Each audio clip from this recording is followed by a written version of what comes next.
Hello and welcome to CrossViewRadio, weekly podcast for Wayne County. I'm John Marino, pastor of CrossView Church in Orville. We exist to glorify God by exalting Christ and magnifying the gospel for the joy of all nations. So I'd like to talk today a little bit about a topic that many of us find uncomfortable to talk about, and yet it is a topic which we must talk about. Perhaps more often than we would like. I'd like to talk to you today about pornography and in the gospel. And I want to start this conversation perhaps in a way that may be different than most of the time that this conversation is started. And I want to start it on a positive note, because we talk so much in our Christian culture about sexual perversions that we sometimes mistake the good thing for the bad thing. And what I mean is this. Sex is a good gift given to us by a good God, and it should be celebrated. The more clearly we see the good gift, the more quickly we can spot the distortion. When God created mankind, He told us to be fruitful and multiply, which of course requires sex. God could have made human reproduction a boring task, but He embedded it with an excitement and a joy that was intended to be a blessing to us. For that, we ought to read 1 Timothy 4, verses 4 to 5, where we see, "For everything created by God is good, and nothing is to be rejected if it is received with thanksgiving, for it is made holy by the word of God and prayer." The sexual relationship is good. We have to start there. We have to have that firmly established. Otherwise, we could be fooled into thinking that the actual thing is bad. The actual thing is good. In fact, Christianity, interestingly enough, enhances the joy that we can receive from marital intimacy by showing us what God intends by it. And when we keep it in God's intended boundaries, it can be a source of great blessing to us. But as one person has said before, a fire in a fireplace will produce warmth for a household, but if that fire gets out of the fireplace, it will burn the whole house down. And that is no less true with human sexuality. Pornography is when you take something wonderful and good and you allow it to break outside of God's intended use. Pornography is allowing the fire to get out of the fireplace, and it burns the house down. So I want to kind of get started today with having that foundation, transitioning now to some of the more negative side of this issue. And I want to read a few statistics. These stats I got off of Tim Challies' blog. So you can go ahead and Google that and find these same stats that I'm just going to read. So there's a few of them here where I'm just going to read the sentences that he has. A couple I'll paraphrase, but this is where I'm getting the stats from. So the first one here, he notes, in 2016, people watched 4.6 billion hours of pornography at just one website, which is the biggest porn site in the world. That's 524,000 years of porn, or around 17,000 complete lifetimes. In that same time, people watched 92 billion videos, or an average of 12 and a half videos for every person on Earth. And he makes a point here, Challies does. This is just stats from one website. It's impossible to tabulate really how far this issue has reached, how widespread it is. This is a big issue. Everyone is affected by it. And I will say this, even in your squeaky clean churches and your squeaky clean people, you have got this issue. We have all got this in all of our churches. We are all affected by pornography in some way or another. And the other thing, too, is it is so much more accessible today than it used to be. Even a few years ago, when it was on the computer, you at least had to find a computer and sit down. And now you've got a phone, and we can access it anywhere. All right, next stat here is at age 11, the average child has already been exposed to explicit pornographic content through the internet. 93% of boys and 62% of girls are exposed to internet-based pornography during their adolescent years. And 22% of the vast quantities of porn are consumed by people aged under 18, and it is consumed by those aged less than 10. So not only do we need to wake up and realize that our squeaky clean churches have this issue, we've got to wake up and realize that our children, less than 10 years old, are already beginning to consume these things. So parents, be careful about your kids having cell phones and tablets and all those things. If they do, they need to be heavily, heavily monitored. Next one here, 70% of teens and young adults define porn by its function, not its form. Pornography is not defined first as nudity or even presentations of sexuality, but anything intended to bring about sexual arousal.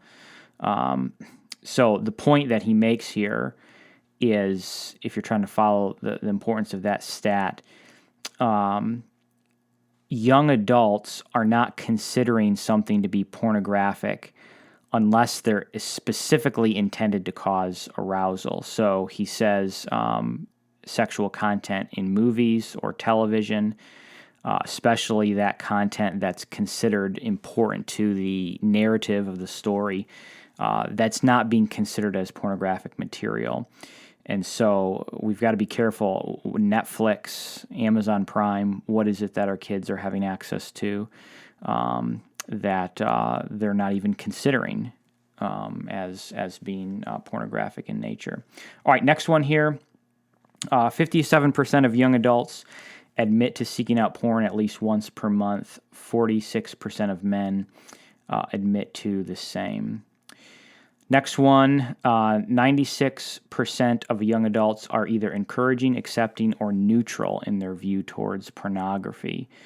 So most people are approving or don't even care about it. 61%, next stat here, of pornography, 61% is watched on a mobile phone. So again, we talked about that a moment ago. Kids are accessing porn through your very own Wi-Fi hotspot in your house, and adults as well. 61% on a phone. Actually, it goes on to say here in the United States that's as high as 70%. So it is a little higher here in the U.S. Next stat: 33% of women age 25 and under go searching for porn at least once per month. 56% of women in that age group have gone looking for it at least one time in the past. Now, so 56% of women 25 and under have gone at least one time looking for porn. If you take that same, if you take 25 years and older, the number is 27%. So in other words, girls at younger ages now are doing more and more searching for pornography. This is something that we have thought is exclusively a male thing, but it actually is becoming much more of a characteristic of young women as well. And so men, women, they all are struggling with this same issue. Next one here is 62% of teens and young adults have received a sexually explicit image. Meanwhile, 41% have sent one, usually to their boyfriend or girlfriend. So this is something we've heard of a lot recently in the past, which is sexting. And actually, this also is linked to suicide. I did read one article today where a young girl did this. She sent an image to her boyfriend, and of course her boyfriend sent the image around the entire school, and the pressure that she received was too much, so she killed herself. I think she hung herself in a room, and there's other stories, the same thing happening with that. Next stat here, 36% of young adults watch pornography to get tips or ideas they can apply to their own sexual relationships. And then last stat is 80% of porn users feel no sense of guilt when using porn. And that, of course, we know is normal, that a Christian worldview can tell us that.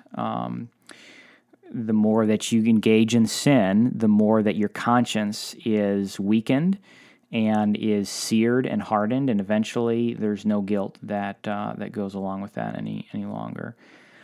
You can't go. These stats ought to cause us to stop and weep for a moment. Our culture, we have somehow managed to deceive ourselves in thinking we don't have a problem. We have a major problem. Our country has a major problem. Our world has a major problem.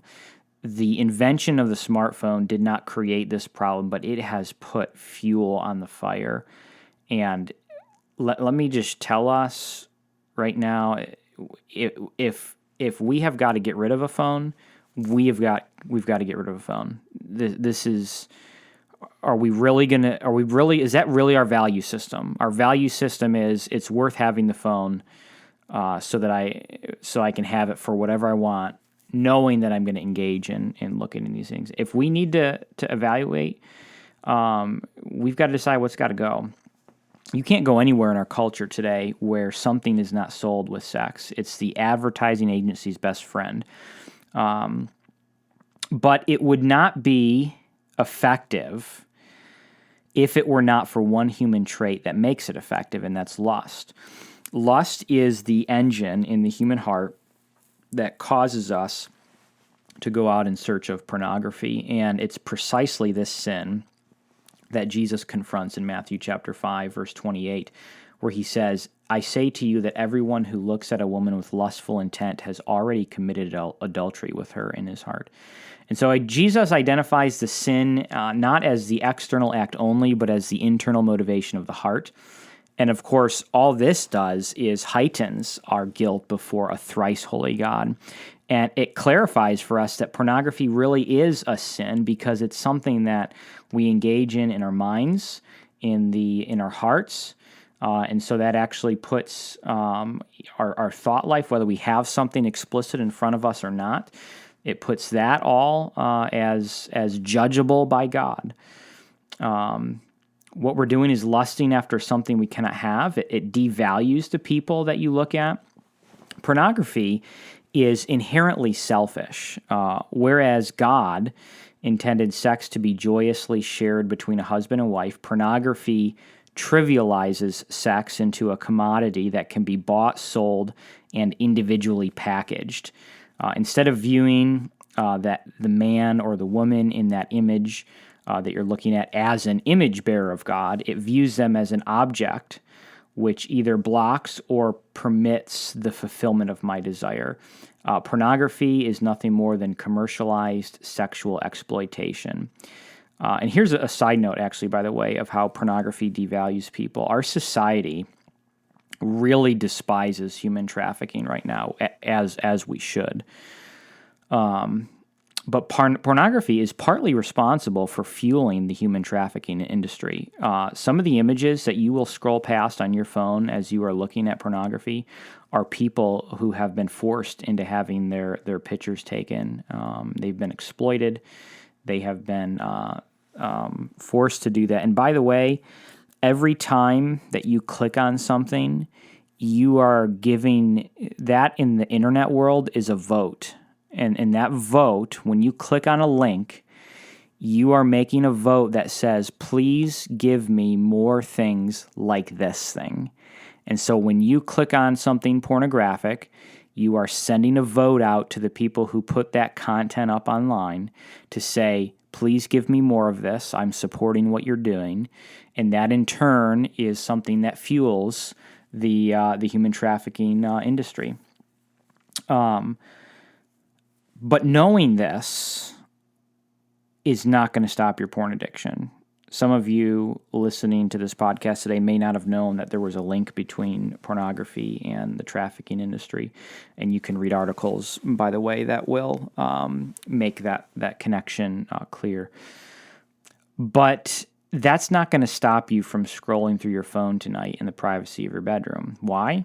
Because as I've said enough times that we should all know it by now, As Lewis says, desire is stronger than reason. Pornography is a worship disorder. We don't respond to reason because we have hearts consumed with doing whatever it takes to satisfy themselves. We need to replace the worship of our desires, including pornography, with the worship of Christ. I want us to listen to the advice of J.C. Ryle, who says this, quote, "Let me counsel every true servant of Christ to examine his own heart frequently and carefully as to his state before God. This is a practice which is useful at all times. It is especially desirable at the present day. When the great plague of London was at its height, people remarked or noticed the least symptoms that appeared on their bodies in a way that they never remarked them before. A spot here or a spot there, which in time of health men thought nothing of, received close attention when the plague was decimating families and striking down one after another. So ought it be with ourselves in the times in which we live. We ought to watch our hearts with double watchfulness. We ought to give more time to meditation, self-examination, and reflection. It is a hurrying, bustling age. If we would be kept from failing, or if we kept from falling, we must make time for being frequently alone with God," end quote. That was written in 1881, and if that advice was needed then, it's needed even more now. There is hope for the person who's addicted to pornography, and it's found in the gospel, and we'll talk a little bit more on that next time. Thanks for listening to CrossView Radio. I'm John Marino, pastor of CrossView Church in Orville. We meet Sundays at 10 a.m. at the Orville YMCA. To find out more about CrossView Church, visit us online at CrossView.